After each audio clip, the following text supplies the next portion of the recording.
सांगली मिरज कुपवाड महानगरपालिकेच्या अखत्यारीतल्या किसान चौक इथल्या मध्यवर्ती ठिकाणी असलेल्या दवाखान्यातल्या ओपीडी विभागातलं एक्सरे मशीन जवळपास बंद अवस्थेत आहे। ही मशीन जुनी झाली असून ती कार्यक्षम अवस्थेत नाही अशा प्रकारची तक्रार असंख्य रुग्णांकडून होत आहे।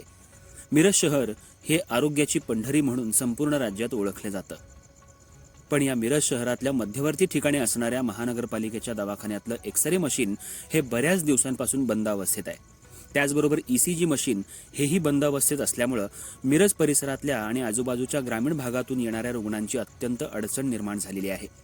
आर्थिकदृष्ट्या कमजोर असणारा मिरज शहरातला आणि आसपासच्या भागातला रुग्ण इथं उपचारासाठी येत असतो, पण या रुग्णांना बंद अवस्थेतलं एक्सरे मशीन आणि ईसीजी मशीनमुळे प्रचंड त्रास होतोय।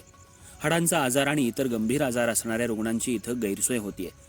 या रुग्णालयातल्या डॉक्टरांना रुग्णावर योग्य तो उपचार करण्यास मोठी अडचण निर्माण होतीये, पण पेशंटच्या रोगाचं योग्य निदानही होत नसल्यामुळे त्यांना वसंतदादा शासकीय रुग्णालयात किंवा खाजगी रुग्णालयात जावं लागत आहे।